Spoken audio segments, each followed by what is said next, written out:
प्रिय विद्यार्थियों, maths at home YouTube channel पर आपका स्वागत है। सेकेंडरी बोर्ड परीक्षा में गणित विषय में एक प्रश्न रैखिक समीकरण युग्मों को आलेखीय विधि से हल करने का पूछा जाता है। इस प्रश्न के 6 अंक निर्धारित है।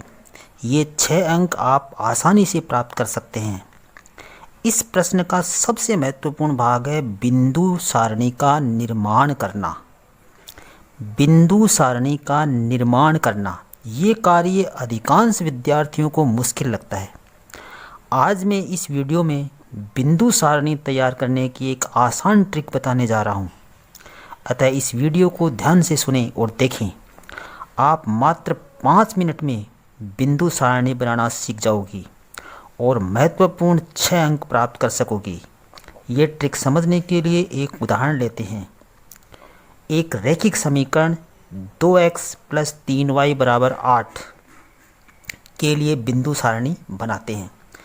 मैं आपको 2x + 3y = 8 की बिंदु सारणी बनाना बताऊंगा। इसको आप ध्यान से समझ लीजिए। आप किसी भी समीकरण की बिंदु सारणी बना लोगे। इसके लिए आपको पता है 4 कॉलम व 2 रो की एक सारणी लिखते हैं। पहले कॉलम में x व y लिख लेते हैं। पहले कॉलम में x और y लिख लेते हैं।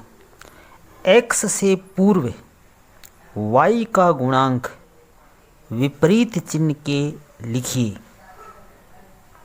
तथा y से पहले x का गुणांक लिखिए। एक बार दोबारा सुनिए। पहले कॉलम में x और y लिख लें। x से पूर्व y का गुणांक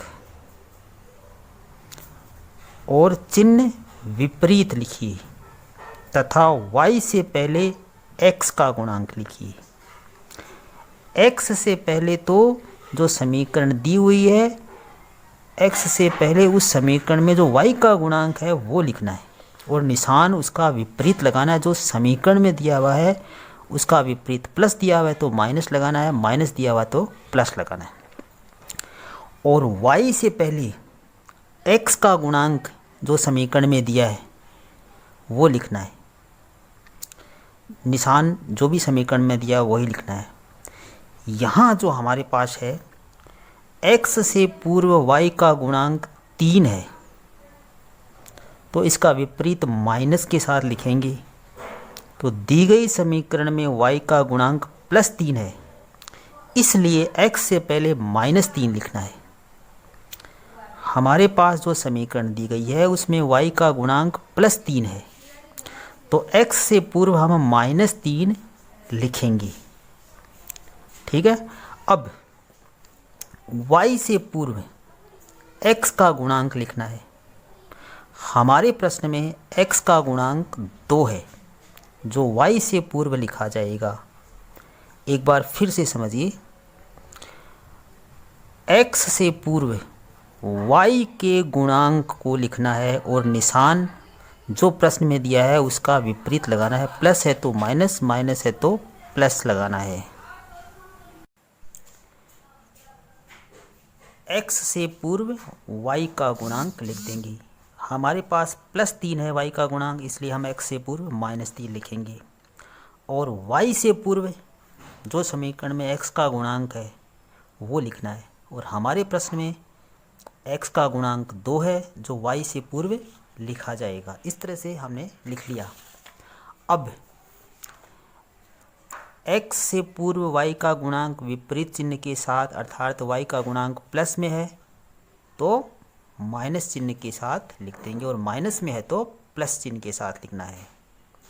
हमारे प्रश्न में y का गुणांक +3 है, इसलिए x से पूर्व -3 लिखा है और y से पूर्व x का गुणांक लिखा है। और हमारी जो दी गई समीकरण है उसमें x का गुणांक 2 है, अतः y से पूर्व 2 लिखा है।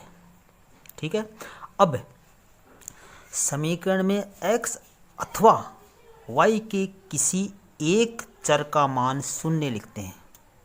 किसी एक चर का मान 0 मान लेते हैं, चाहे x का मान लो चाहे y का मान लो। x का 0 मान लो चाहे y का मान लो, किसी एक चर का मान 0 मान लेते हैं। हमें दी गई जो समीकरण है उसमें अचर पद 8 है। हमें जो समीकरण जिसकी हम चर्चा कर रहे हैं उस समीकरण में अचर पद 8 है जो y के गुणांक से भाज्य नहीं है। दिया गया अचर पद 3 से भाज्य नहीं है तथा x के गुणांक से भाज्य है, इसलिए y का मान शून्य रखना उपयुक्त रहेगा। y का मान हम शून्य यहाँ रखेंगे तो ये हमारे लिए सुविधाजनक रहेगा, क्योंकि ये यहाँ पर 8 3 से भाज्य नहीं है लेकिन 2 से है, x के गुणांक से भाज्य है, तो y का मान शून्य रख देते हैं। तो y का मान शून्य रखने से y का पद हट जाएगा, क्योंकि शून्य से y को गुणा करेंगे शून्य हो जाएगा। तो हमारे पास 2x बराबर 8 रहेगा। y का पद हट गया तो x बराबर 8/2 बराबर 4 आ गया। तो पहले कॉलम में x बराबर 4 और y बराबर 0 आ गया। अब दूसरे कॉलम में x के पास 4 व y के पास 0 लिख दिया हमने। अब जो रेखाएं x व y से पूर्व लिखी है उन्हें क्रमशः जोड़ते जाएंगे।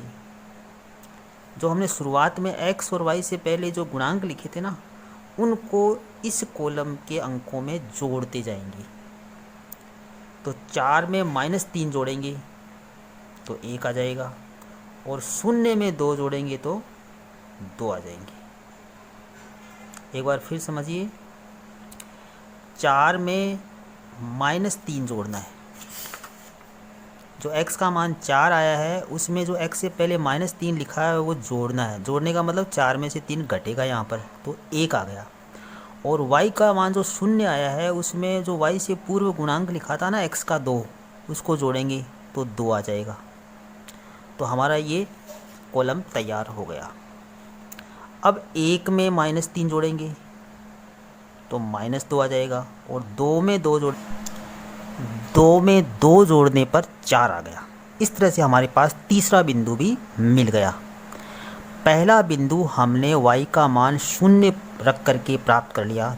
x का मान 4 आया तो 4 0 हो गया। उसके बाद में 4 और 0 में जो हमने पहले शुरुआत में जो गुणांक लिखे गए उनको जोड़ते गए। इस तरह से हमने मान प्राप्त कर लिए।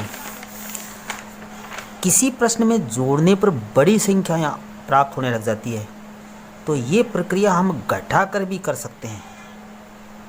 क्रमशः घटाते जाएंगे तो भी मान प्राप्त होते जाएंगे। इस प्रकार हम बिंदु सारणी आसानी से तैयार कर सकते हैं।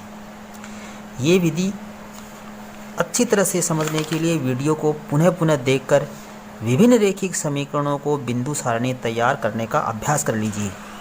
वीडियो को 1-2 बार देखेंगे और अलग अलग प्रश्न लेकर आप स्वयं सारणी तैयार कर लीजिए। थोड़ा सा अभ्यास कीजिए। प्राप्त बिंदुओं से ग्राफ पर अंकित कीजिए और अभीष्ट उत्तर प्राप्त कर लीजिए जो भी प्रश्न में पूछा गया है। इस प्रकार मात्र 5-10 मिनट में आप 6 अंकों की तैयारी कर सकते हो। आशा है ये वीडियो आपके लिए उपयोगी रहा है। वीडियो को लाइक, कमेंट और शेयर कीजिए। अभी तक चैनल को सब्सक्राइब नहीं किया है तो सब्सक्राइब भी कर लीजिए।